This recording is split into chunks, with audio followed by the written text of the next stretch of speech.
就是这样制成的。一种新型的工厂，制造 tokens， 人工智慧的基石。tokens 开拓了一个新领域，带人们步入非凡世界，孕育无限的可能。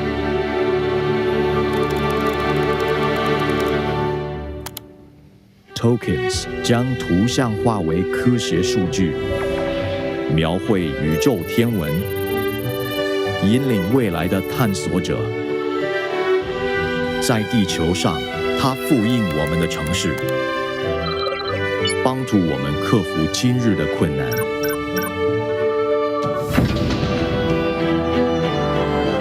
tokens 揭发物理定律，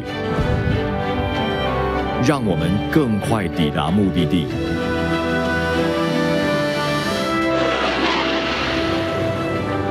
并且不断向前。tokens 可以提前发现疾病的征兆，助我们揭开生命的奥秘。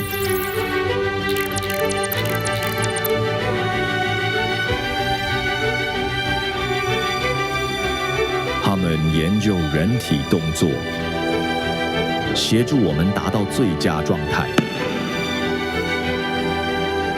还将现实带入虚拟世界。他们助我们精进技能。有瑕疵的电路板在右边，需要我帮你拿去修理吗？好的，谢谢。tokens 不仅教会机器人如何行动，还给世界带来欢乐。请把这些送到护理站，为我们提供助力。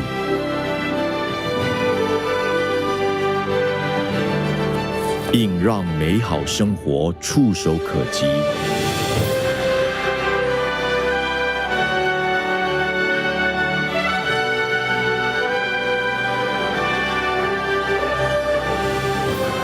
让我们携手并进，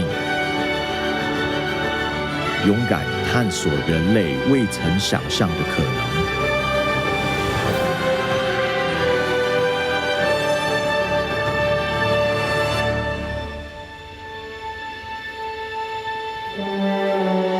这一切都从这里开始。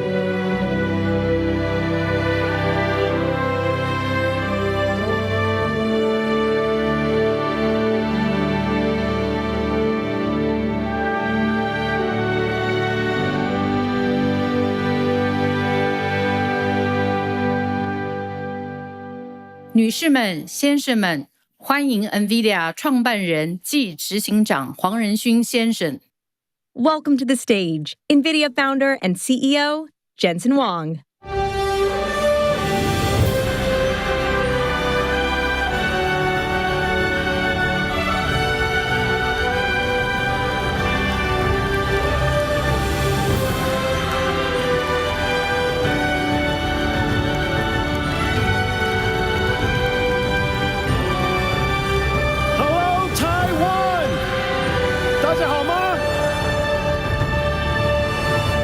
It's great to be here.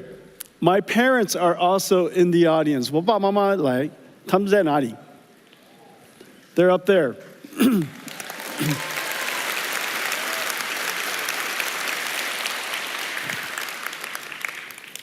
NVIDIA has been coming to Taiwan for over 30 years. This is the home of many of our treasured partners and dear friends. Over the years, you have seen NVIDIA grow up and seen us accomplish many exciting things and have been partnered with me all along the way. Today, we're going to talk about where we are in the industry, where we're going to go, announce some new products, exciting new products and surprising products that open new markets for us, creates new markets, new growth. We're going to talk about great partners and how we're going to develop this ecosystem together. As you know, we are at the epicenter of the computer ecosystem, one of the most important industries of the world. And so it stands to reason when new markets has to be created, we have to create it starting here at the center of the computer ecosystem. And I have some surprises for you, things that you probably wouldn't have guessed. And then, of course, I promise I'll talk about AI. And we'll talk about robotics. The NVIDIA story is the reinvention of the computer industry.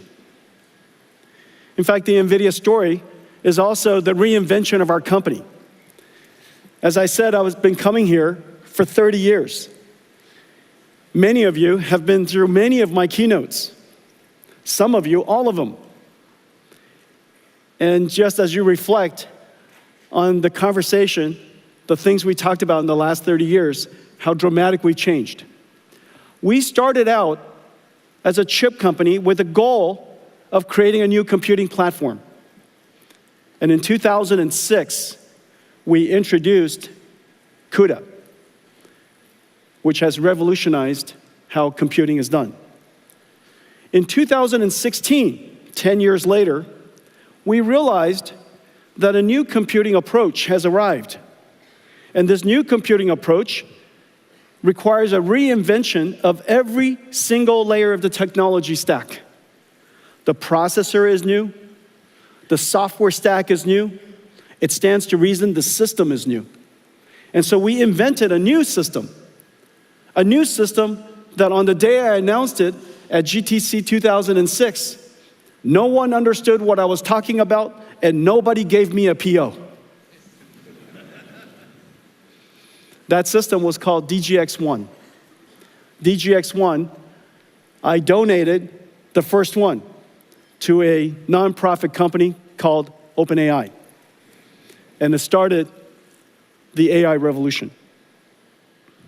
Years later, we realized that in fact, this new way of doing software, which is now called artificial intelligence, is unlike traditional ways of running software.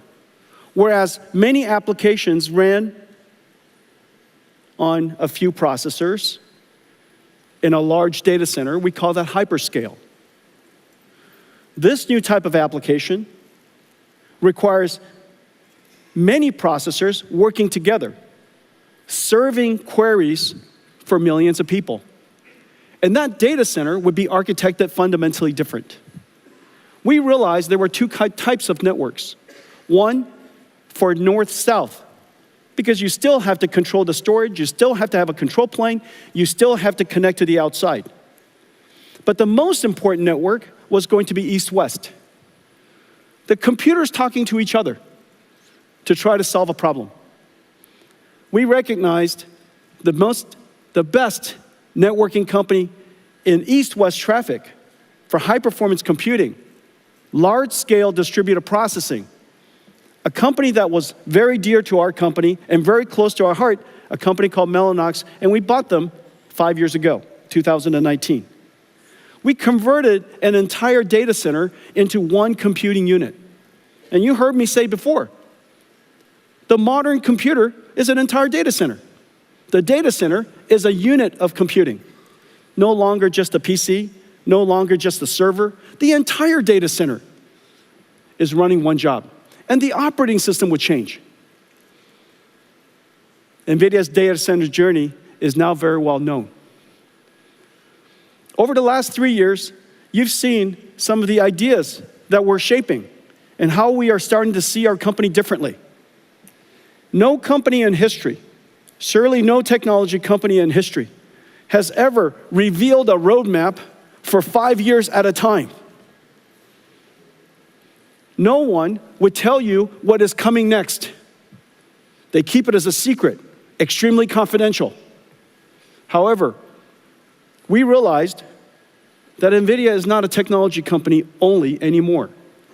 In fact, we are an essential infrastructure company. And how can you plan your infrastructure, your land, your shell, your power, your electricity, all of the necessary financing around all over the world? How would you possibly do that if you didn't understand what I was going to make?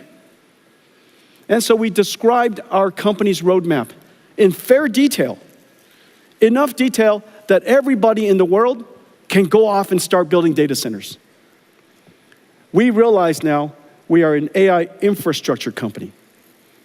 An infrastructure company that's essential all around the world.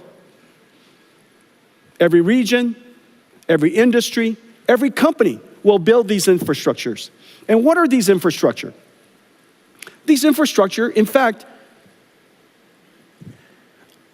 not unlike the first industrial revolution, when people realized, GE, Westinghouse, Siemens, realized that there was a new type of technology called electricity, and new infrastructure has to be built all around the world. And these infrastructure became essential part of social infrastructure.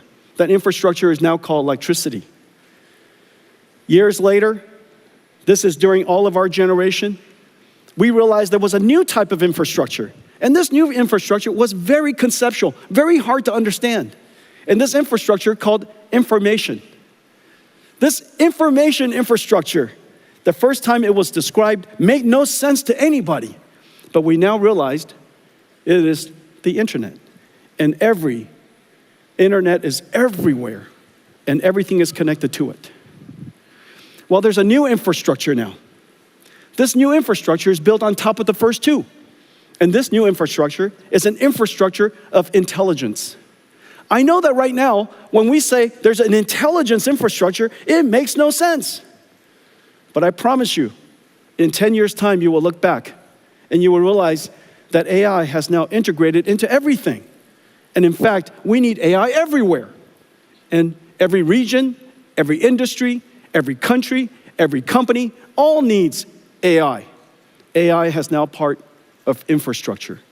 And this infrastructure, just like the internet, just like electricity, needs factories. And these factories are essentially what we build today. They're not data centers of the past, a $1 trillion industry providing information and storage, supporting all of our ERP systems and our employees. That's a data center of the past. This is similar in the sense that it came from the same industry. It came from all of us, but it's going to emerge as something completely different, completely separated from the world's data center. And these AI data centers, if you will, are improperly described. They are, in fact, AI factories. You apply energy to it, and it produces something incredibly valuable. And these things are called tokens. To the point where companies are starting to talk about how many tokens they produced last quarter and how many tokens they produced last month. Very soon, we'll be talking about how many tokens we produce every hour, just as every single factory does. And so the world has fundamentally changed. We went from a company, on the day that we started our company, I was trying to figure out how big our opportunity was in 1993. And I came to the conclusion, NVIDIA's business opportunity was enormous. $300 million. We're going to be rich. $300 million chip industry to a data center opportunity that represents about $1 trillion to now an AI factory, an AI infrastructure industry that will be measured in trillions of dollars. And this is the exciting future that we're undertaking. Now, at its core, everything we do is founded on several important technologies. Of course, I talk about accelerated computing a great deal. I talk about AI a great deal. What makes NVIDIA really special is the fusion of these capabilities. And very especially, the algorithms, the libraries, what we call the COMPUTEX libraries. We're talking about libraries all the time. And in fact, we're the only technology company in the world that talks about libraries nonstop. And the reason for that is because libraries is at the core of everything that we do. Libraries is what started it all. And I'm going to show you a few new ones today. But before I do that, let me show you a preview of what I'm going to tell you today. Everything you're about to see is simulation, science, and artificial intelligence. Nothing you see here is art. It's all simulation. It just happens to be beautiful. Let's take a look.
This is real-time computer graphics I'm standing in front of.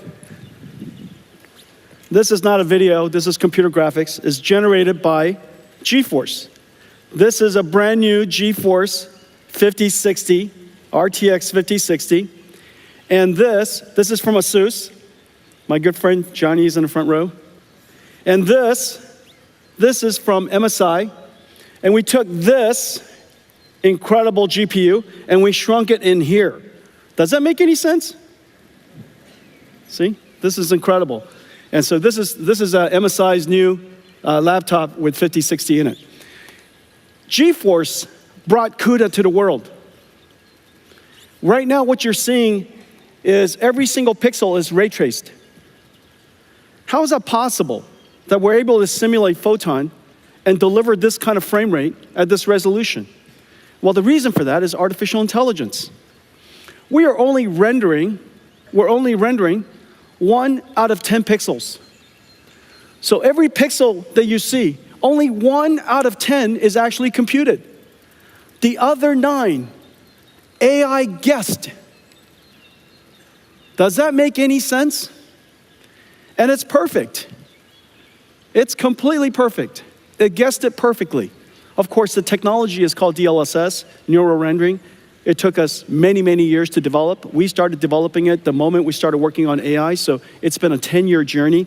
And the advance in computer graphics has been completely revolutionized by AI. GeForce brought AI to the world. Now AI came back and revolutionized GeForce. So really, really amazing. Ladies and gentlemen, GeForce.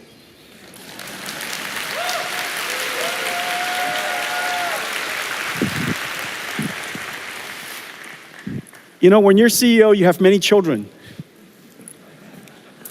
And GeForce brought us here. And now all of our keynotes is 90% not GeForce.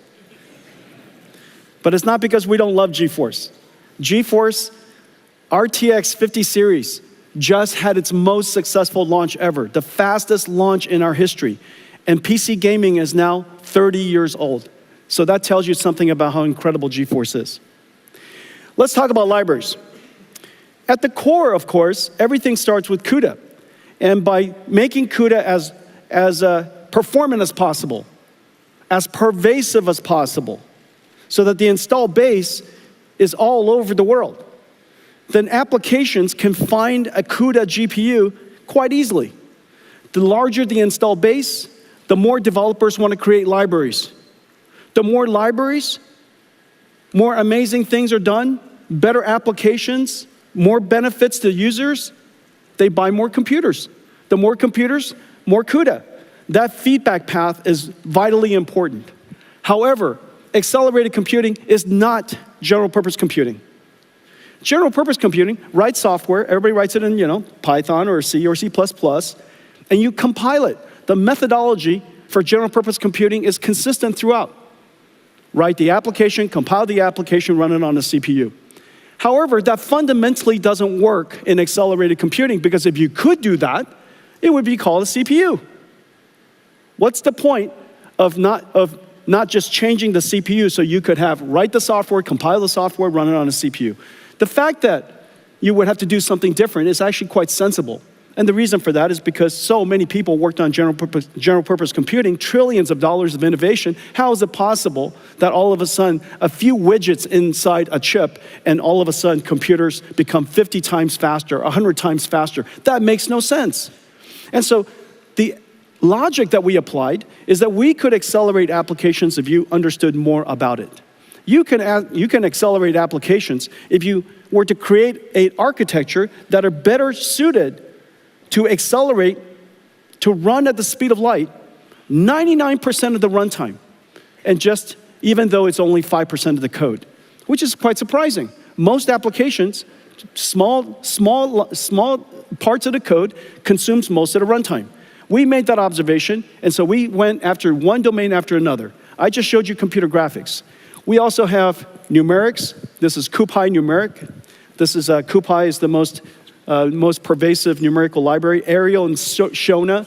Arial is the world's first GPU accelerated radio signal processing for 5G and 6G. Once we make it software defined, then we can put on top of it AI. So now we could bring AI to 5G and 6G.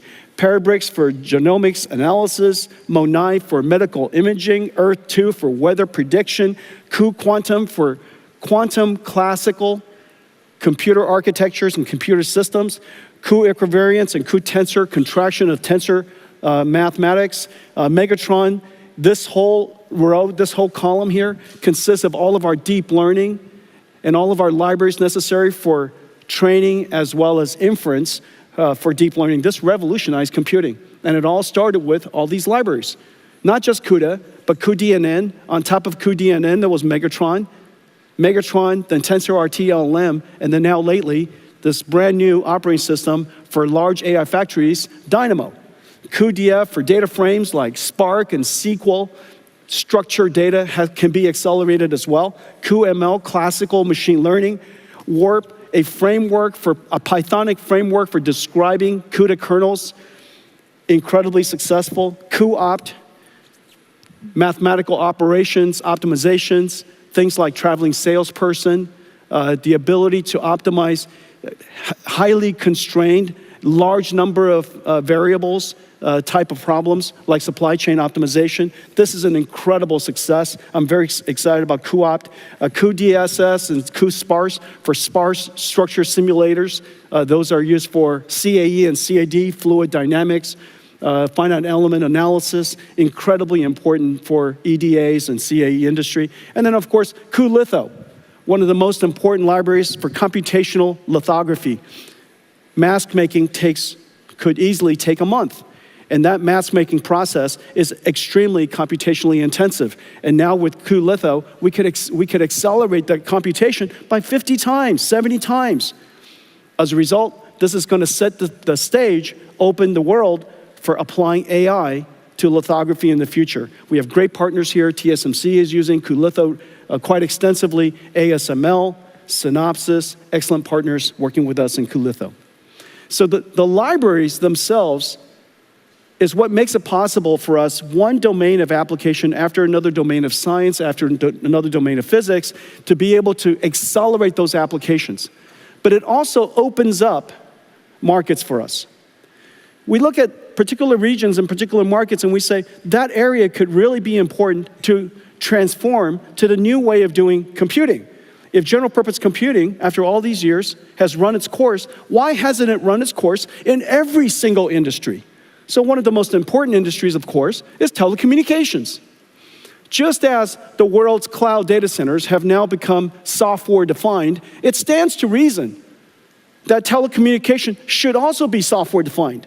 And so that's the reason why we've taken now some 6 years to refine and optimize a fully accelerated radio access network, RAN stack, that does incredible performance. For data rate per megawatt, or data rate per watt, we are now on par with the state-of-the-art ASICs. And so once we could do that, once we could achieve that level of performance and functionality, then after that we can layer on top AI. And so we have great partners here. You could see SoftBank and T-Mobile, Indosat and Vodafone are doing trials. Nokia, Samsung, Kyocera are working with us on the full stack. Fujitsu and Cisco are working on the systems. And so now we have the ability to introduce the idea of AI on 5G or AI on 6G along with AI on computing. We're doing that with quantum computing. Quantum computing is still at the noisy, intermediate scale quantum, called NISQ. However, there are many, many good applications we could already start to do. And so we're excited about that. We're working on a quantum classical or quantum GPU computing platform. We call it Q2Q, working with amazing companies around the world. GPUs could be used for pre-processing and post-processing, for error correction, for control. And so in the future, I predict that all supercomputers will have quantum accelerators, all have quantum QPUs connected to it. And so a supercomputer would be a QPU with QPUs and GPUs and some CPUs. And that would be the representation of a modern computer. So working with a lot of great companies in this area. AI. 12 years ago, we started with perception. AI models that can understand patterns, recognize speech, recognize images. That was the beginning. The last 5 years, we've been talking about generative AI, the ability for AI to not just understand, but to generate. And so it could generate from text to text. We use that all the time in ChatGPT. Text to images, text to video, video to text, images to text. Almost anything to anything, which is the really amazing thing about AI, that we've discovered a universal function approximator, a universal translator. It can translate from anything to anything else if we can simply tokenize it, represent the bits of information. Well, now we have reached a level of AI that's really important. Generative AI gave us one-shot AI. You give it text and it gives you text back. That was 2 years ago when we first engaged ChatGPT. That was the big, amazing breakthrough. You give it text and it gives you text back. It predicts the next word, predicts the next paragraph. However, intelligence is much more than just what you've learned from a lot of data that you've studied. Intelligence includes the ability to reason, to be able to solve problems that you've not seen before, to break it down step by step, to maybe apply some rules and theorems to solve a problem you've never seen, to be able to simulate multiple options and weigh its benefits. Some of the technology you might have heard about, chain of thought, breaking it down step by step, tree of thought, coming up a whole bunch of paths. All of these technologies are leading the ability for AI to be able to reason. Now, the amazing thing is, once you have the ability to reason, and you have the ability to perceive, that is, let's say, multimodal read PDFs, you could do search, you can use tools, you have now agentic AI. This agentic AI just does something that I've just described all of us do. We're given a goal, we break it down step by step, we reason about what to do, what's the best way to do it, we consider its consequences, and then we start executing the plan.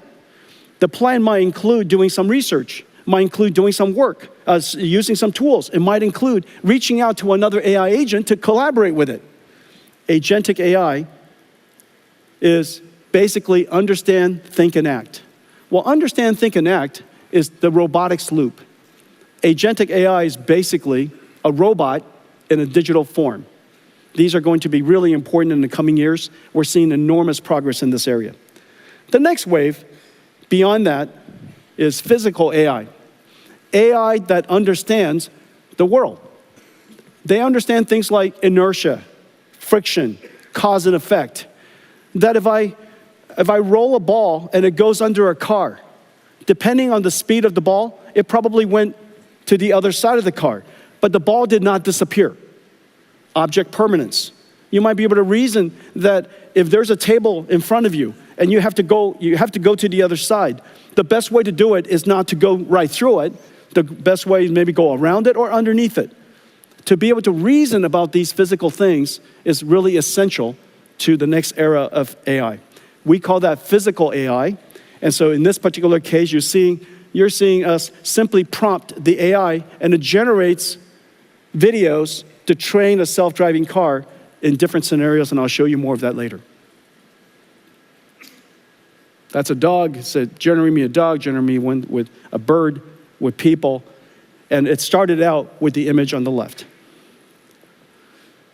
And then the phase after that, we take reasoning systems, generative systems, physical AI, and this level of capability would now go into a physical embodiment. We call it a robot. If you could imagine that you can prompt an AI to generate a video to reach and pick up a bottle, of course you could imagine telling a robot to reach out and pick up the bottle. The AI capability today has the ability to do those things. Well, the computer that's where we're going in the near future. The computer that we're building to make this possible has properties that are very different than the previous. The revolutionary computer called Hopper came into the world about 3 years ago, and it revolutionized AI as we know it. It became probably the most popular, most well-known computer in the world. In the last several years, we've been working on a new computer to make it possible for us to do inference time scaling, or basically thinking incredibly fast. Because when you think, you're generating a lot of tokens in your head, if you will. You're generating a lot of thoughts, and you iterate in your brain before you produce the answer. So what used to be one-shot AI is now going to be thinking AI, reasoning AI, inference time scaling AI. And that's going to take a lot more computation. And so we created a new system called Grace Blackwell. Grace Blackwell does several things. It has the ability to scale up. Scale up means to turn what is a computer into a giant computer. Scale out is to take a computer and connect many of them together and let the work be done in many different computers. Scaling out is easy. Scaling up is incredibly hard. Building larger computers that is beyond the limits of semiconductor physics is insanely hard. And that's what Grace Blackwell does. Grace Blackwell broke just about everything. And all of you in the audience, many of you are partnering with us to build Grace Blackwell systems. I'm so happy to say that we're in full production, but we can also say it was incredibly challenging. Although the Blackwell systems based on HGX has been in full production since the end of last year and has been available since February, we are now just putting online all the Grace Blackwell systems. They're coming online all over the place every single day. It's available in CoreWeave now for several weeks. It's already being used by many CSPs. And now you're starting to see it coming up from everywhere. Everybody's starting to tweet out that Grace Blackwell is in full production. In Q3 of this year, just as I promised, every single year, we will increase the performance of our platform every single year like rhythm. And this year, in Q3, we'll upgrade to Grace Blackwell GB300. The GB300 will increase the same architecture, same physical footprint, same electrical and mechanicals, but the chips inside have been upgraded. It has upgraded with a new Blackwell chip, is now 1.5 times more inference performance, has 1.5 times more HBM memory, and it has 2 times more networking. And so the overall system performance is higher. Well, let's take a look at what's inside Grace Blackwell. Grace Blackwell starts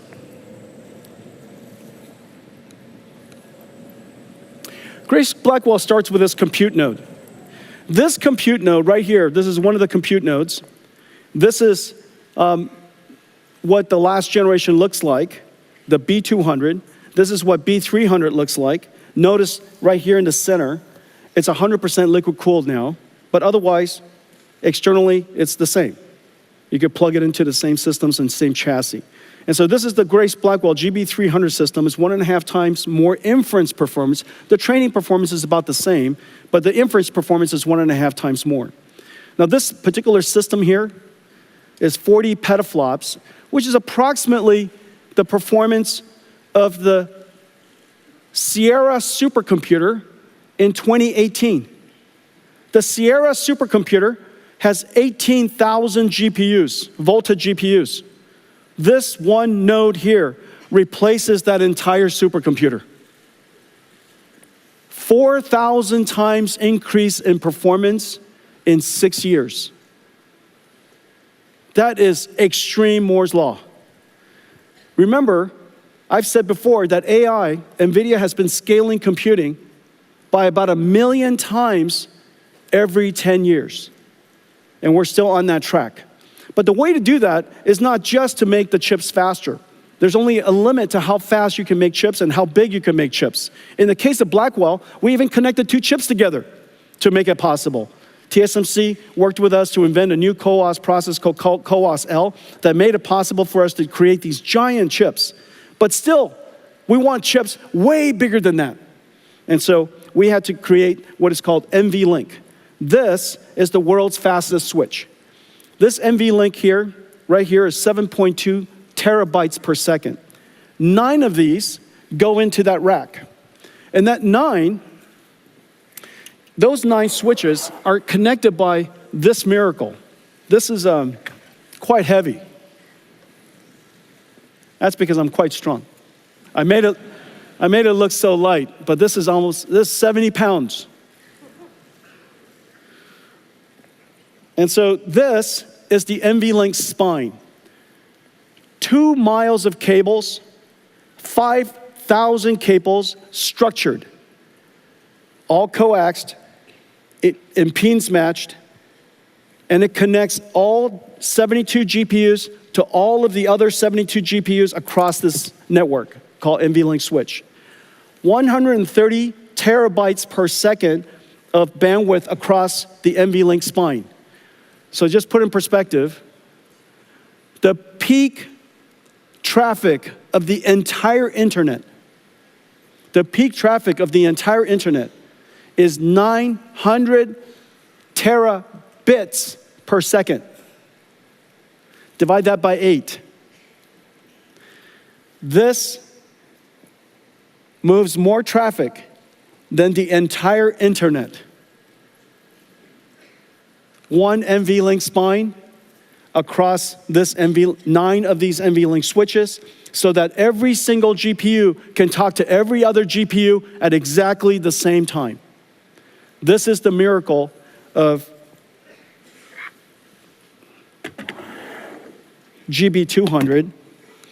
And because there's a limit to how far you can drive SerDes, this is as far as any SerDes has ever driven. From chip, this goes chip to the switch, out to the spine, to any other switch, any other chip, all electrical. And so that limit caused us to put everything in one rack. And that one rack is 120 kilowatts, which is the reason why everything has to be liquid cooled. We now have the ability to disaggregate the GPUs out of one motherboard, essentially, across an entire rack. And so that entire rack is one motherboard. That's the miracle.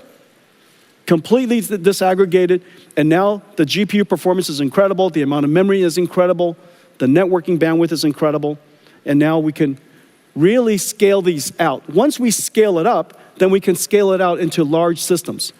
And notice almost everything NVIDIA builds are gigantic. And the reason for that is because we're not building data centers and servers, we're building AI factories. This is CoreWeave. This is Oracle Cloud. The power density of each rack is so great. They have to put them further apart so that the power density could be distributed. But really, in the end, we're not building data centers, we're building AI factories. And this is the XAI Colossus factory. This is Stargate. 4 million square feet. 4 million square feet, 1 gigawatt. And so just think about this factory here. This 1 gigawatt factory is probably going to be about, 60 to 80 billion dollars. Out of that 60 to 80 billion dollars, the electronics, the computing part of it, these systems are 40, 50 billion dollars of it. And so these are gigantic factory investments. The reason why people build factories is because you know the answer. The more you buy,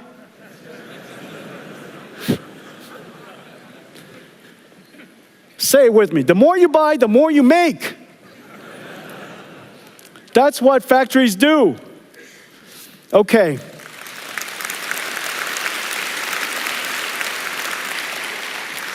The technology is so complicated.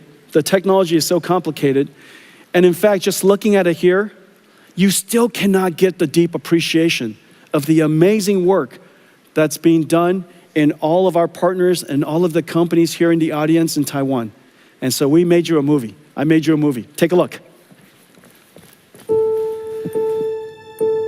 Blackwell is an engineering marvel. It begins as a blank silicon wafer at TSMC. Hundreds of chip processing and ultraviolet lithography steps build up each of the 200 billion transistors, layer by layer on a 12-inch wafer. The wafer is scribed into individual Blackwell die, tested and sorted, separating the good dies to move forward.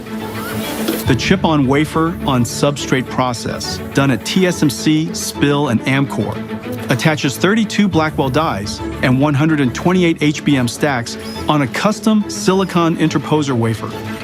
Metal interconnect traces are etched directly into it, connecting Blackwell GPUs and HBM stacks into each system and package unit, locking everything into place. Then the assembly is baked, molded, and cured, creating the Blackwell B200 superchip. At KYEC, each Blackwell is stress tested in ovens at 125 degrees Celsius and pushed to its limits for several hours. Back at Foxconn, robots work around the clock to pick and place over 10,000 components onto the Grace Blackwell PCB. Meanwhile, additional components are being prepared at factories across the globe. Custom liquid cooling copper blocks from Cooler Master, AVC, Auras, and Delta keep the chips at optimal temperatures. At another Foxconn facility, Connect X7 SuperNICs are built to enable scale-out communications. and Bluefield 3 DPUs to offload and accelerate networking, storage, and security tasks. All these parts converge to be carefully integrated into GB200 compute trays.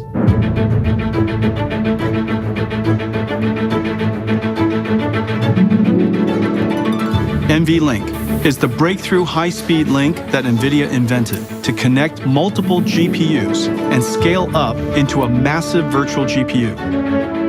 The NVLink switch tray is constructed with NVLink switch chips, providing 14.4 terabytes per second of all-to-all bandwidth. NVLink spines form a custom blind-mated backplane, integrating 5,000 copper cables to deliver 130 terabytes per second of all-to-all bandwidth. This connects all 72 Blackwells or 144 GPU dies into one giant GPU. From around the world, parts arrive. From Foxconn, Wistron, Quanta, Dell, Asus, Gigabyte, HPE, Supermicro, and other partners to be assembled by skilled technicians into a rack-scale AI supercomputer. In total, 1.2 million components, 2 miles of copper cable, 130 trillion transistors, weighing 1,800 kilograms. From the first transistor etched into a wafer to the last bolt fastening the Blackwell rack, every step carries the weight of our partners' dedication, precision, and craft. Blackwell is more than a technological wonder. It's a testament to the marvel of the Taiwan technology ecosystem.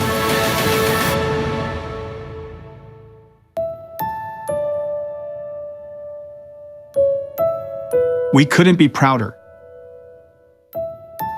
of what we've achieved together.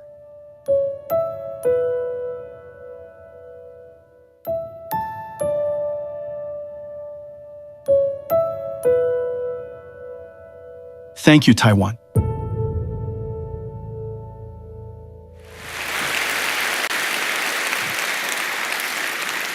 Thank you. Thank you. That was pretty incredible, right? But that was you. That was you. Thank you.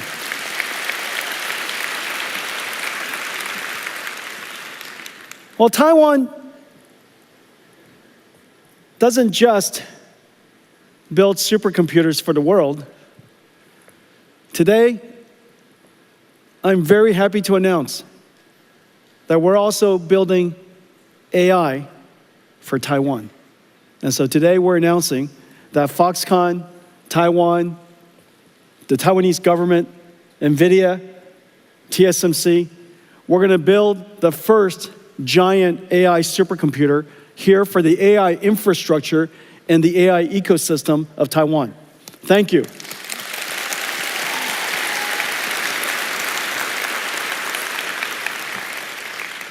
Is there anybody who needs an AI computer? Any AI researchers in the audience?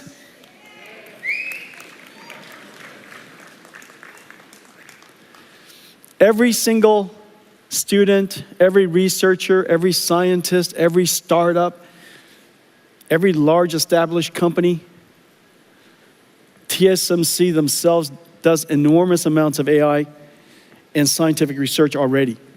And so Foxconn does an enormous amount of work in robotics. I know that there are many other companies in the audience, I'm going to mention you in just a second, that are doing robotics research and AI research. And so having a world-class AI infrastructure here in Taiwan is really important. All of that is so that we could build a very large chip.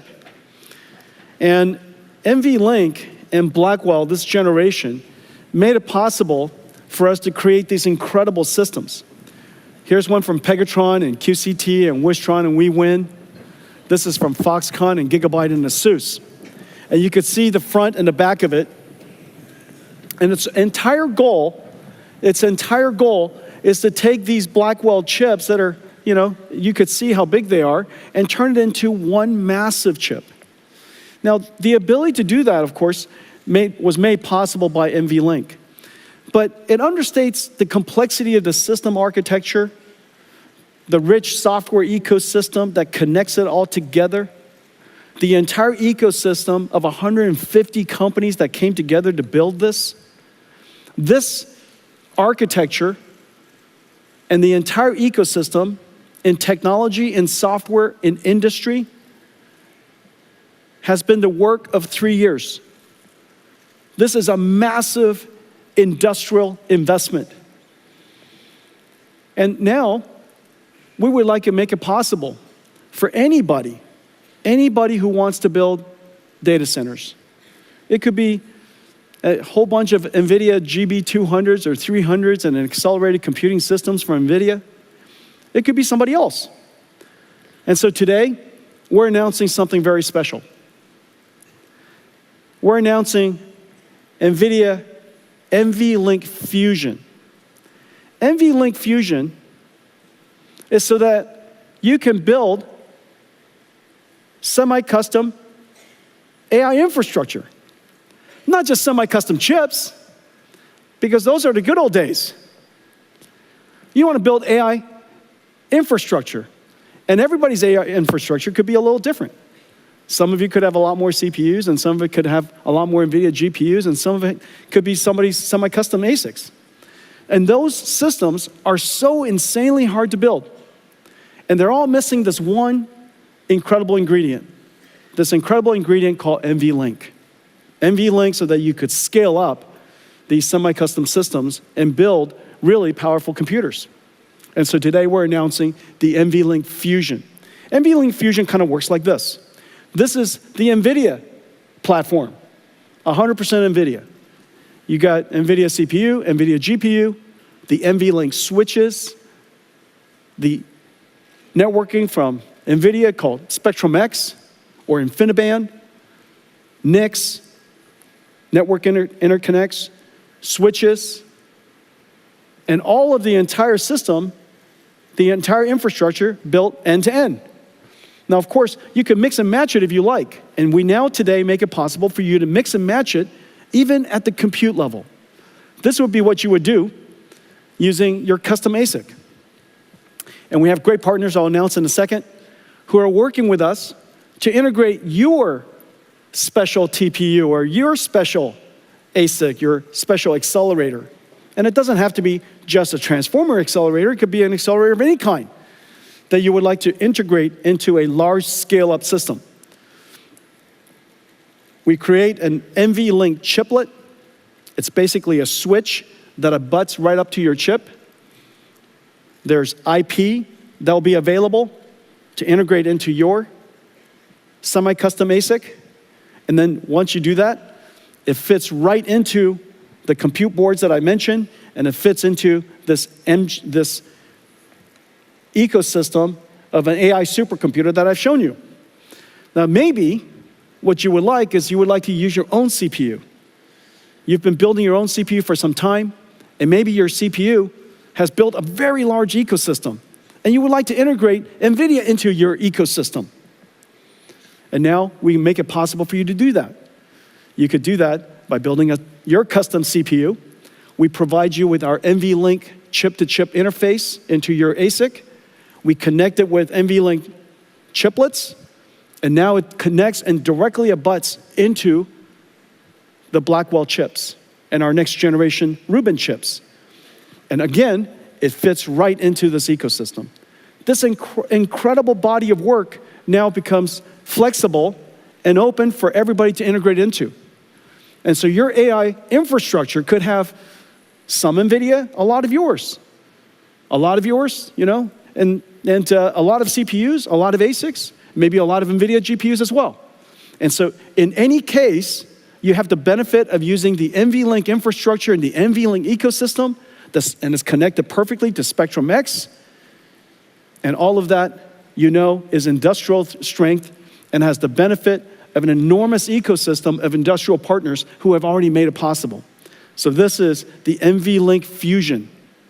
Whether you buy completely from us, that's fantastic. Nothing gives me more joy than when you buy everything from NVIDIA. I just want you guys to know that. But it gives me tremendous joy if you just buy something from NVIDIA.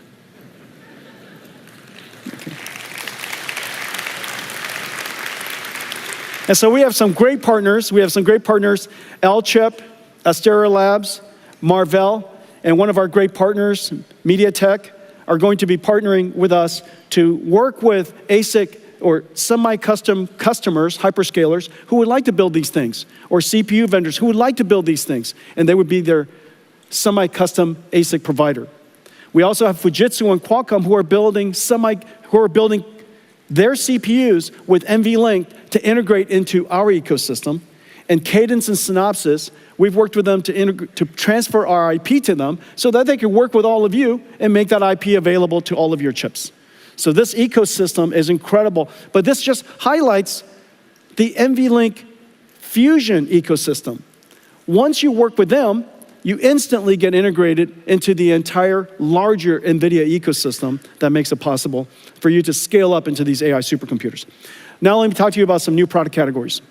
As you know, I've shown you a couple of different computers. However, in order to serve the vast majority of the world, there are still some computers that are missing. And so I'm going to talk about them. But before I do that, I want to give you an update that, in fact, this new computer we call DGX Spark is in full production.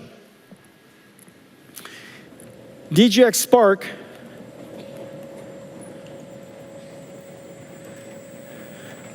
will be ready, will be available shortly, probably in a few weeks.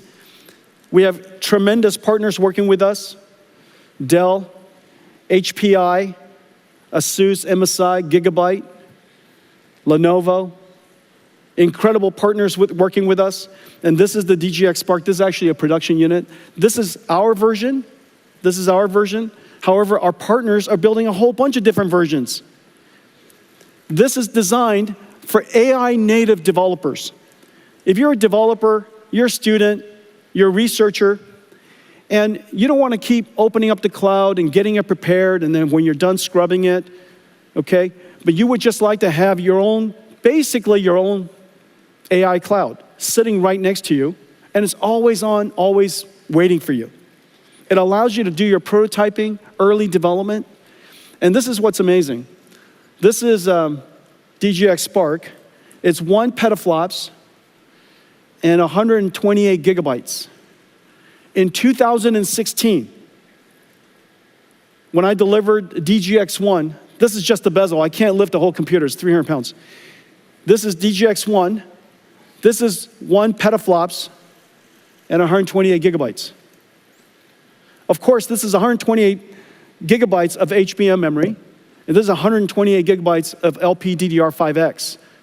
The performance is, in fact, quite similar. But what's most important is that the work that you could work on this is the same work you could do here. It's an incredible achievement over just the course of about 10 years.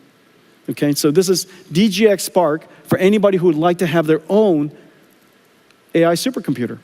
And it's, I'll let all of our partners price it for themselves, but one thing for sure, everybody can have one for Christmas.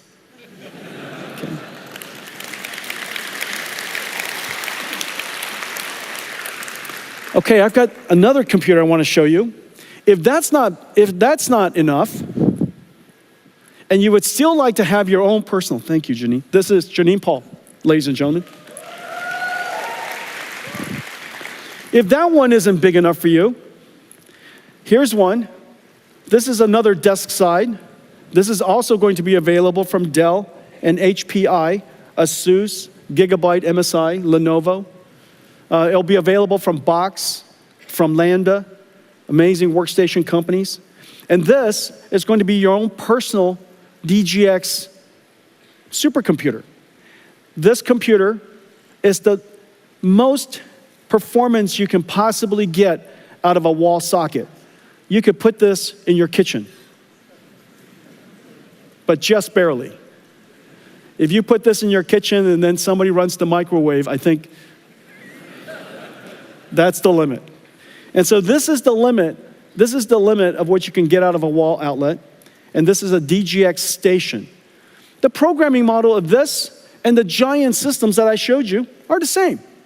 That's the amazing thing. One architecture, and this has the ability, enough capacity and performance to run a 1 trillion parameter AI model. Remember, Llama is Llama 70B. A 1 trillion parameter model is going to run wonderfully on this machine. Okay, so that's the DGX station. So now let's talk about, remember these systems are, thank you, Jenny. These systems are AI natives. They're AI native computers. They're computers built for this new generation of software. It doesn't have to be x86 compatible. It doesn't have to run traditional IT software. It doesn't have to run hypervisors. It doesn't have to run it doesn't have to run Windows. These computers are designed for the modern AI native applications. Of course, these AI applications could be APIs that can be called upon by the traditional and the classical applications. But in order for us to bring AI into a new world, and this new world is enterprise IT, we have to go back to our roots, and we have to reinvent computing and bring AI into traditional enterprise computing. Now, enterprise computing, as we know, is really 3 layers. It's not just the computing layer. It's compute, storage, and networking. It's always compute, storage, and networking. And just as AI has changed everything, it stands to reason that AI must have changed compute, storage, and networking for enterprise IT as well. Well, that lower layer has to be completely reinvented, and we're in the process of doing that. I'm going to show you some new products that unlocks enterprise IT for us. It has to work with the traditional IT industry, and it has to add a new capability. And the new capability for enterprise is agentic AI. Basically, digital marketing campaign manager, a digital researcher, a digital software engineer, digital customer service, digital chip designer, digital supply chain manager, digital versions, AI versions of all of the work that we used to do. And as I mentioned earlier, agentic AI has the ability to reason, use tools, work with other AIs. So in a lot of ways, these are digital workers. They're digital employees. The world has a shortage of labor. We have a shortage of workers. By 2030, by about 30 to 50 million shortage. It's actually limiting the world's ability to grow. And so now we have these digital agents that can work with us. 100% of NVIDIA software engineers now have digital agents working with them so that they can help them, assist them in developing better code and more productively. And so in the future, you're going to have this layer, that's our vision. You're going to have a layer of agentic AIs, AI agents. And so what's going to happen to the world? What's going to happen to enterprise? Whereas we have HR for human workers, we're going to have IT becoming the HR of digital workers. And so we have to create the necessary tools for today's IT industry, today's IT workers, to be able to manage, improve, evaluate a whole family of AI agents that are working inside their company. And so that's the vision of what we want to build. But first, we have to reinvent computing. Remember what I said. Enterprise IT works on x86. It runs traditional software, such as hypervisors from VMware or IBM Red Hat or Nutanix. It runs a whole bunch of classical applications. And we need to have computers that do the same thing while it adds this new capability, called Agent AI. And so let's take a look at that.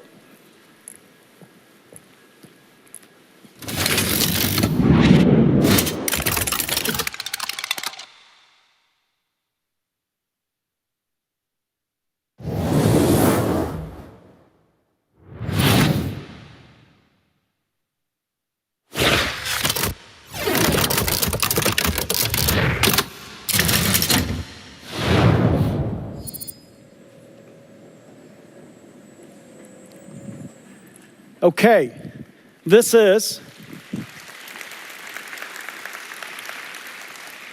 the brand new RTX Pro Enterprise and Omniverse server. this server can run everything. It has x86, of course. It can run all of the classical hypervisors. It runs Kubernetes in those hypervisors. So the way that your IT department wants to manage your network and how they want to manage your clusters and orchestrate workload works exactly the same way. It has the ability to even stream Citrix and what other virtual desktops to your PC. Everything that runs in the world today should run here. Omniverse runs on here perfectly. But in addition to that, this is the computer for enterprise AI agents. Those AI agents could be only text.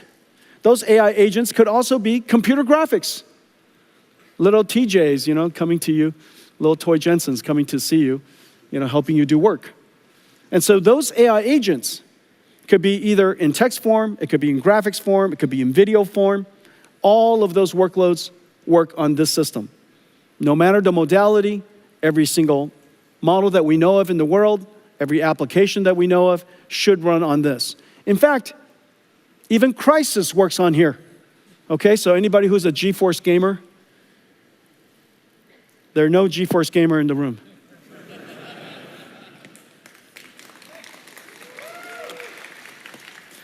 Okay, what connects these 8 GPUs, the new Blackwell RTX Pro 6000s, is this new motherboard.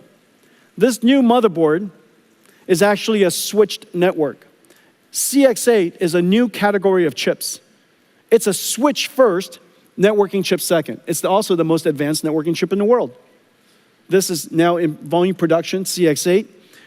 In the CX8, you plug in the GPUs. The CX8s are in the back. PCI Express connected here. CX8 communicates between them.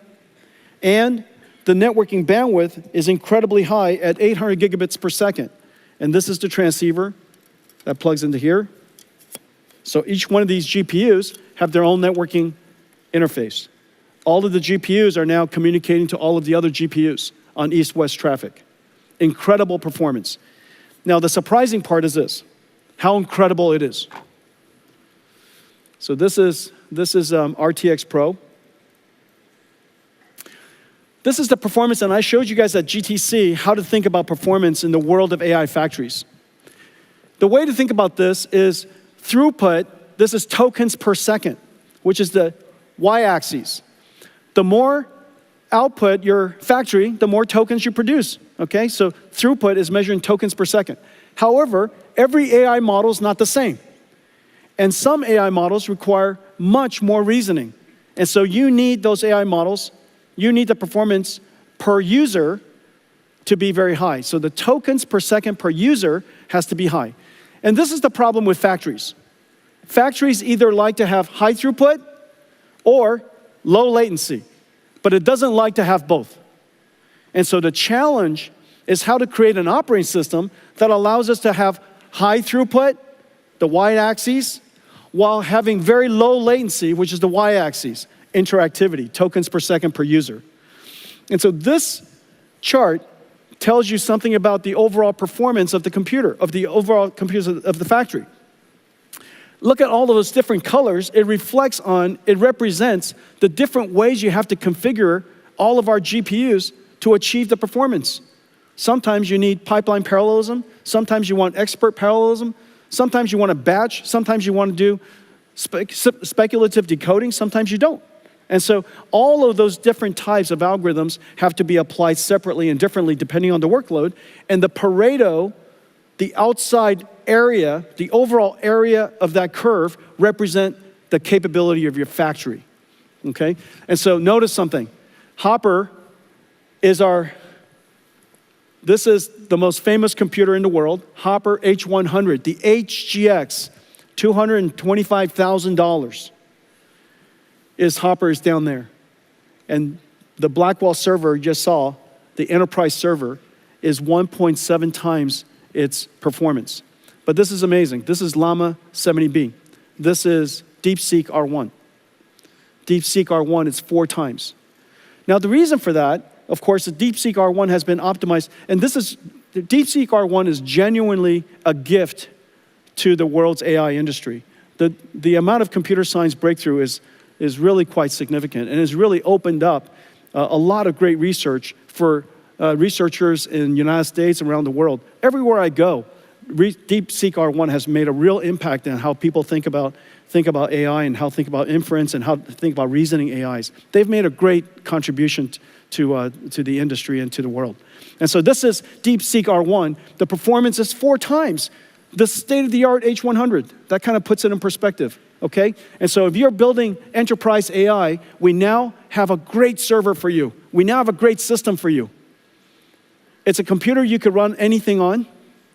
It's a computer that has incredible performance. And it, whether it's x86 or AI, all of it runs. Okay, our RTX Pro server is in volume production across all of our partners in the industry. This is likely the largest go-to market of any system we have ever taken to market. So thank you very much.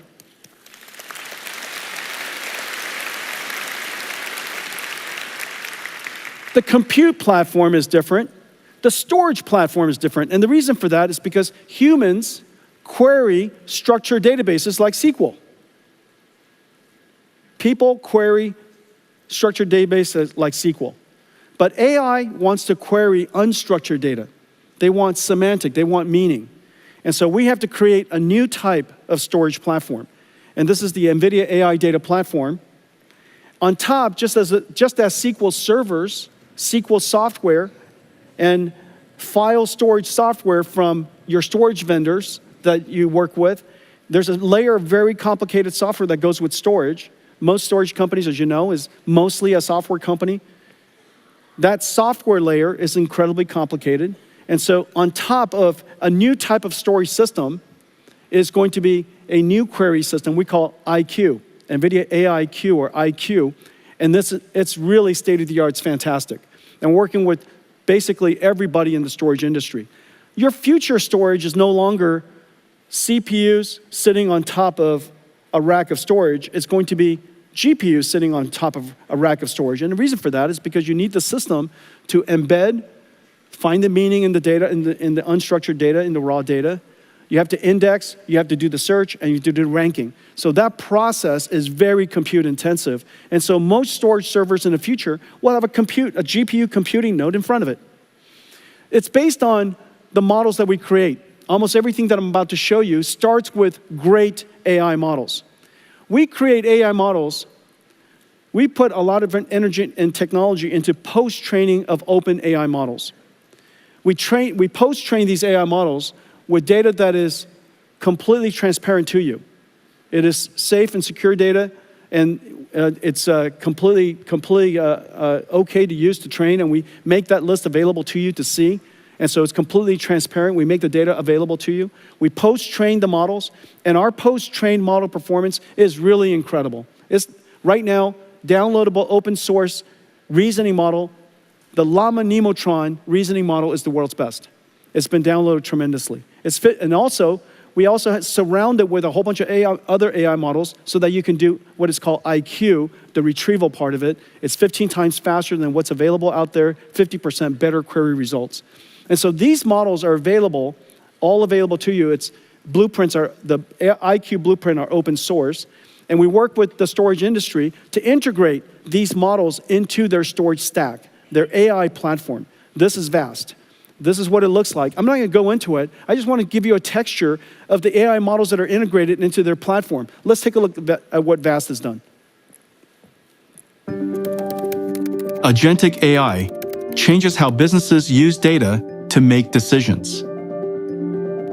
In just 3 days, VAST built a sales research AI agent using the NVIDIA IQ blueprint and its accelerated AI data platform.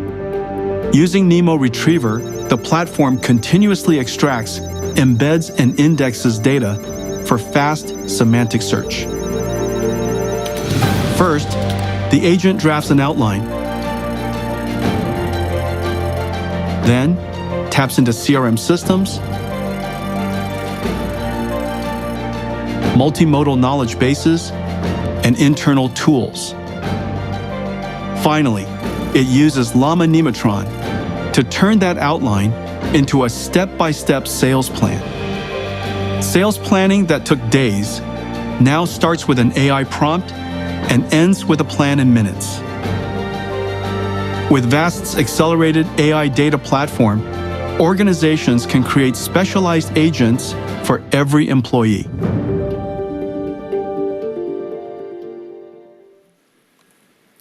Okay, so that's Vast.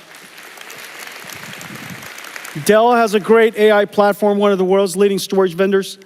Hitachi has a great AI platform, AI data platform. IBM is building an AI data platform with NVIDIA NeMo.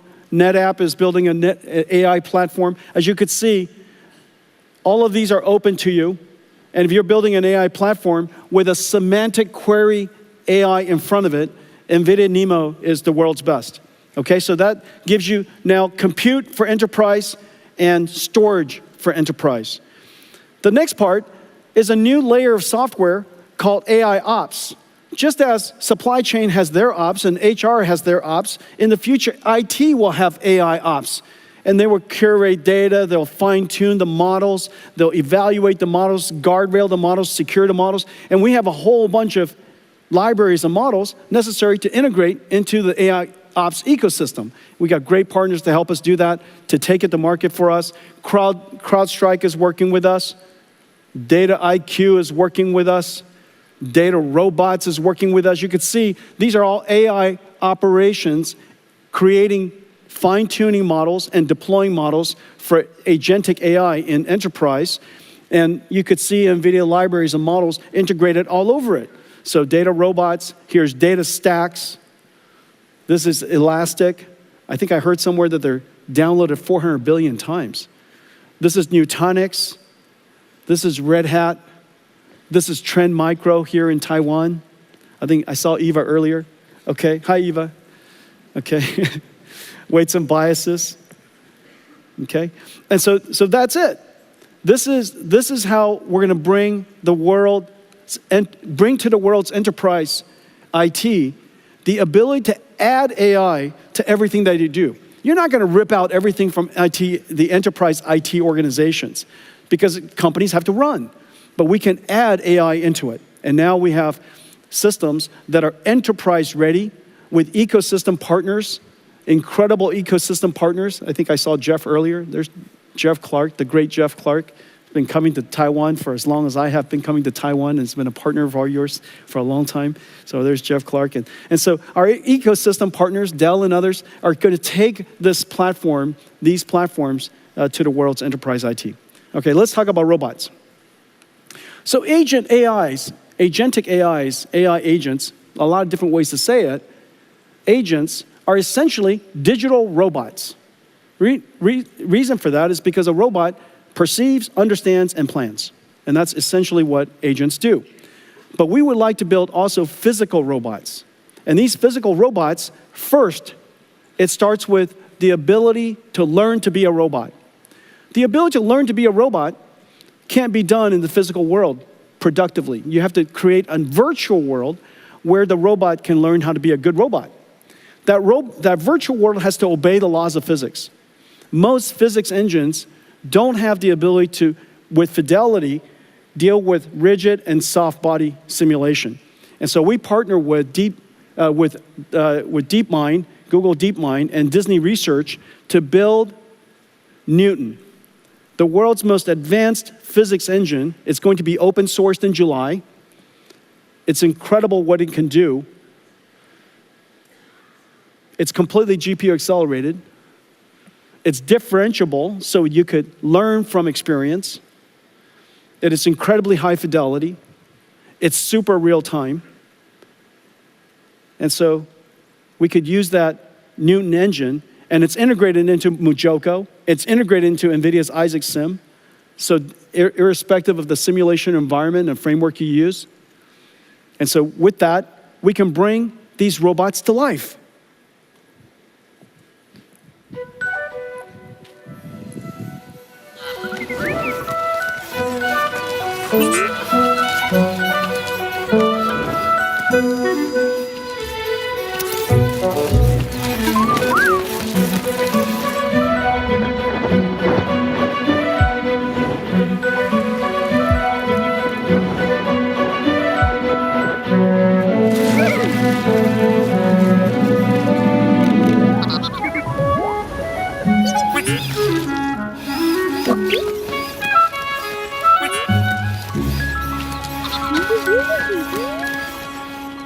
Who doesn't want that? I want that. Can you imagine one of those little ones or a few of them running around the house, chasing your dogs, driving them crazy? And so, did you see what was happening? It wasn't an animation, it was a simulation. And he was slipping and sliding in the sand, in the dirt. All of it was simulated. The software of the robot is running in the simulation. And so it wasn't animated, it was simulated. And so in the future, we'll take the AI models that we train and we put it into that robot in simulation and let it learn how to be a great robot. Well, we're working on several things to help the robotics industry. Now, you know that we've been working in autonomous systems for some time. Our self-driving car basically has 3 systems. There's the system for creating the AI model, and that's GB200, GB300. It's going to be used for that, training the AI model. Then you have Omniverse for simulating the AI model. And then when you're done with that AI model, you put that model, the AI, into the self-driving car. Okay, this year we're deploying Mercedes around the world, our self-driving car stack, end-to-end stack. But we create all of this, and the way we go to market is exactly the same that we work everywhere else. We create the entire stack, we open the entire stack, and for our partners, they use whatever they want to use. They could use our computer and not our library. They could use our computer, our library, and also our runtime. However much you would like to use, it's up to you. Because there's a lot of different engineering teams and different engineering styles and different engineering capabilities. We want to make sure that we provide our technology in a way that makes it as easy as possible for everybody to integrate NVIDIA's technology. You know, like I said, I love it if you buy everything from me, but just please buy something from me. Okay. Very practical. And so we're doing exactly the same thing in robotic systems, just like cars. And so this is our Isaac Groot platform. The simulation is exactly the same as Omniverse. The training system is the same. When you're done with the model, you put it inside this Isaac Groot platform. And Isaac Groot platform starts with a brand new computer called Jensen Thor. This is just started in production. It is an incredible processor. Basically, a robotic processor goes to self-driving cars, and it goes into a humanoid robotic system. On top is an operating system we call NVIDIA Isaac. The NVIDIA Isaac operating system is the runtime. It does all of the neural network processing, the sensor processing, pipelines all of it, and deliver actuated results. And then on top of it, pre-trained models that we created with an amazing robotics team that are pre-training these models. And all the tools necessary in creating this, we make available, including the model. And so today we're announcing that Isaac Groot N1.5 is now open sourced. And it's open to the world to use. It's been downloaded 6,000 times already. And the popularity and the likes and the appreciation from the community is incredible. And so that's creating the model. We also open the way we created the model. The biggest challenge in robotics the biggest challenge in AI overall is what is your data strategy? And your data strategy has to be, that's where a great deal of research and a great deal of technology goes into. In the case of robotics, human demonstration, just like we demonstrate to our children or a coach demonstrates to an athlete, you demonstrate using teleoperations. You demonstrate to the robot how to perform the task, and the robot can generalize from that demonstration, because AI can generalize and we have technology for generalization. You can generalize from that one demonstration other techniques, okay? And so what if you want to teach this robot a whole bunch of skills? How many different teleoperation people do you need? Well, it turns out to be a lot.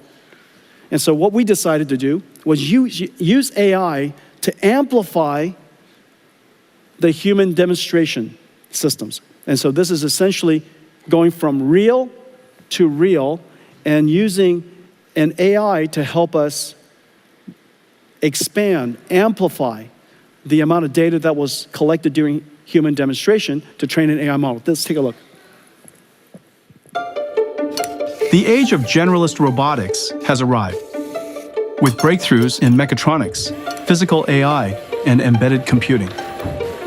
Just in time, as labor shortages limit worldwide industrial growth. A major challenge for robot makers is the lack of large-scale, real, and synthetic data to train models. Human demonstrations aren't scalable, limited by the number of hours in a day. Developers can use NVIDIA Cosmos physical AI World Foundation models to amplify data. Groot Dreams is a blueprint built on Cosmos for large-scale synthetic trajectory data generation, a reel-to-reel data workflow.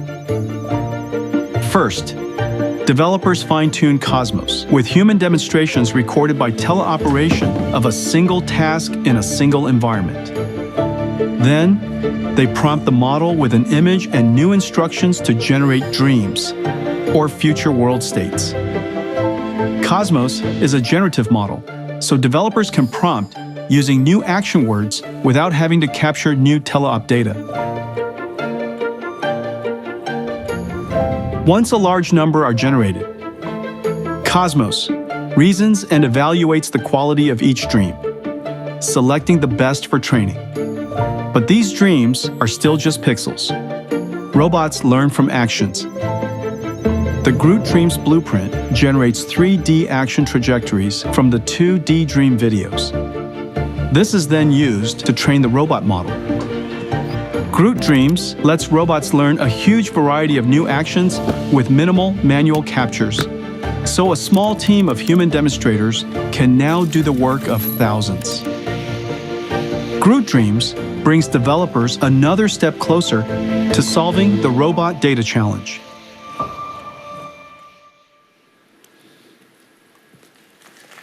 Is that great? So in order for robotics to happen, you need AI. But in order to teach the AI, you need AI.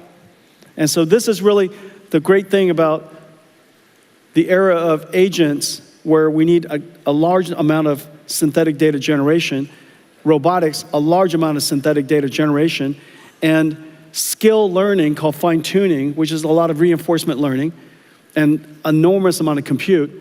And so this is a whole era where the training of these AI, the development of these AI, as well as the running of the AI needs an enormous amount of compute. Well, as I mentioned earlier, the world has a severe shortage of labor. And the reason why humanoid robotics is so important is because it is the only form of robot that can be deployed almost anywhere brownfield. It doesn't have to be greenfield. It could fit into the world we created. It could do the tasks that we made for ourselves. We engineered the world for ourselves, and now we could create a robot that fit into that world to help us. Now, the amazing thing about human robotics is not just the fact that if it worked, it could be quite versatile. It is likely the only robot that is likely to work. And the reason for that is because technology needs scale. Most of the robotic systems we've had so far are too low volume. And those low volume systems will never achieve the technology scale to get the flywheel going far enough, fast enough, so that we're willing to dedicate enough technology into it to make it better. But humanoid robot, it is likely to be the next multi-trillion-dollar industry. And the technology innovation is incredibly fast. And the consumption of computing and data centers, enormous. But this is one of those applications that needs 3 computers. One computer is an AI for learning. One computer is a simulation engine where the AI can learn how to be a robot in a virtual environment, and then also the deployment of it. Everything that moves will be robotic. As we put these robots into the factories, remember, the factories are also robotic. Today's factories are so incredibly complex. This is Delta's manufacturing line, and they're getting it ready for a robotic future. It is already robotics and software defined, and now in the future there will be robots working in it. In order for us to create robots and design robots that operate in as a fleet, as a team, working together in a factory that is also robotic, we have to give it omniverse to learn how to work together. And that digital twin, you now have a digital twin of the robot, you have a digital twin of all of the equipment, you're going to have digital twin of the factory. Those nested digital twins are going to be part of what Omniverse is able to do. This is Delta's digital twin. This is WeWin's digital twin. Now, while you're looking at this, if you look at it too closely, you think that it's in fact photographs. These are all digital twins. They're all simulations. They just look beautiful. The image just looks beautiful, but they're all digital twins. This is Pegatron's digital twin. This is Foxconn's digital twin. This is Gigabyte's digital twin. This is Quanta's. This is Wistron's. TSMC is building a digital twin of their next fab. As we speak, there are $5 trillion of plants being planned around the world. Over the next 3 years, $5 trillion of new plants. Because the world is reshaping, because reindustrialization moving around the world, new plants are being built everywhere. This is an enormous opportunity for us to make sure that they build it well and cost effectively and on time. And so putting everything into a digital twin is really a great first step and preparing it for a robotic future. In fact, building that $5 trillion doesn't include a new type of factory that we're building. And even our own factories, we put in a digital twin. This is the NVIDIA AI factory in a digital twin. Kaohsiung is a digital twin. They made Kaohsiung a digital twin. There are already hundreds of thousands of buildings, millions of miles of roads. And so, yes, Kaohsiung is a digital twin. Let's take a look at all of this. Taiwan is pioneering software-defined manufacturing. TSMC, Foxconn, Wistron, Pegatron, Delta Electronics, Quanta, WeWin, and Gigabyte are developing digital twins on NVIDIA Omniverse for every step of the manufacturing process. TSMC with MedAI generate 3D layouts of an entire fab from 2D CAD and develop AI tools on CUOPT that can simulate and optimize intricate piping systems across multiple floors, saving months of time. Quanta, Wistron, and Pegatron plan new facilities and production lines virtually prior to physical construction, saving millions in costs by reducing downtime. Pegatron simulates solder paste dispensing, reducing production defects. Quanta uses Siemens Teamcenter X with Omniverse to analyze and plan multi-step processes.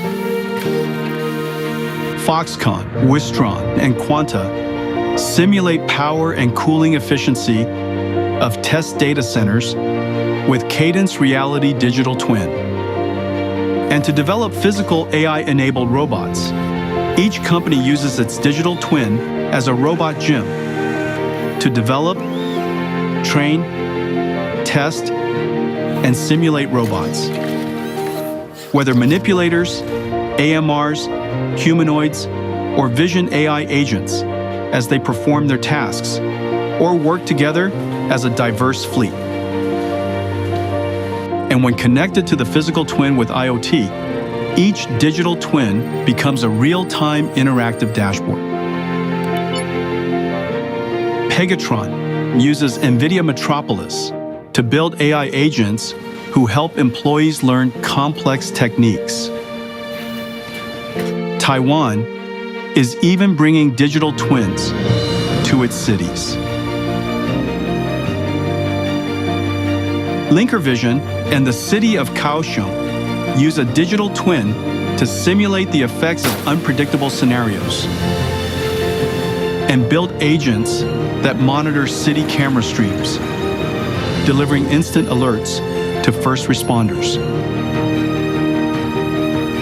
The age of industrial AI is here, pioneered by the technology leaders of Taiwan, powered by Omniverse.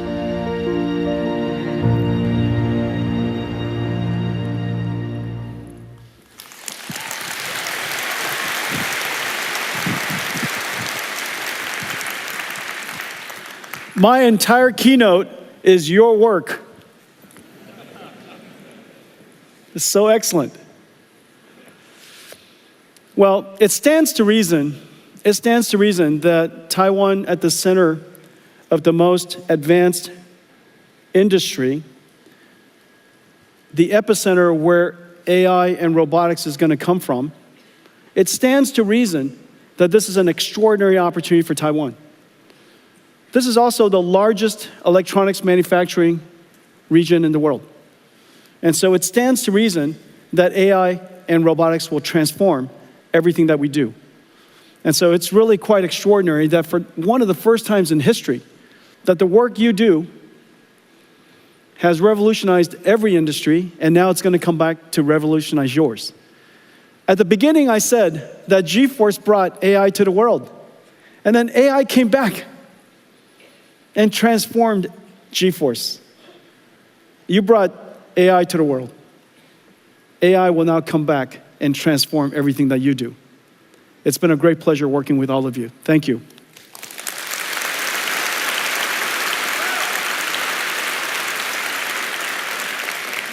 I have a new product. I announced several products already today, but I have a new product to announce. We've been building out in Space Dock for some time. And I think it's time for us to reveal one of the largest products that we've ever built. And it's parked outside waiting for us. Let's see how it goes.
NVIDIA Constellation. NVIDIA Constellation. Well, as you know, we have been growing. And all of our partnerships with you have been growing. The number of engineers we have here in Taiwan have been growing. And so we are growing beyond the limits of our current office. And so I'm going to build them a brand new NVIDIA Taiwan office, and it's called NVIDIA Constellation.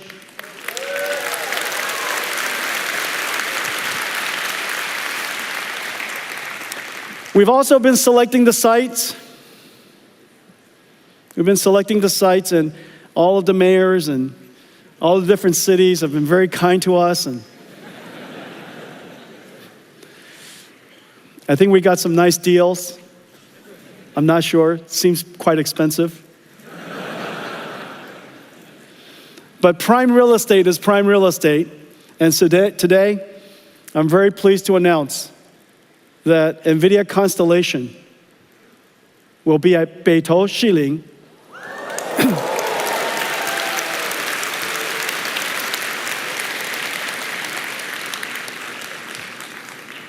We have negotiated the transfer of the lease from the current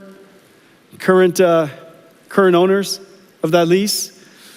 However, I understand that in order for the mayor to approve that lease, he wanted to know whether the people of Taipei approve of us building a large, beautiful NVIDIA constellation here? Do you?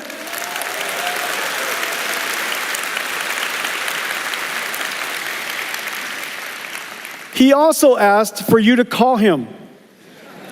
And so I'm sure you know his numbers. Everybody call him right away. Tell him that you think it's a great idea. So this is going to be NVIDIA Constellation. We're going to build it. We're going to start building as soon as we can. We need the office space. NVIDIA Constellation, Beidou, Xiling. Very exciting. Okay.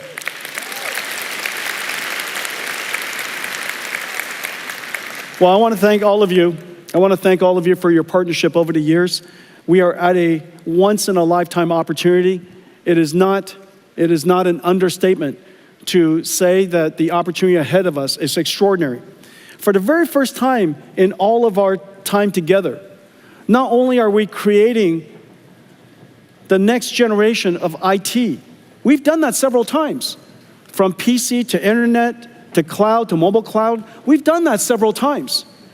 But this time, not only are we creating the next generation of IT, we are in fact creating a whole new industry. This whole new industry is going to expose us to giant opportunities ahead. I look forward to partnering with all of you on building AI factories, agents for enterprises, robots, all of you amazing partners building the ecosystem with us around one architecture. And so I want to thank all of you for coming today. Have a great COMPUTEX, everybody. 大家谢谢. Thank you. Thank you for coming. Thank you.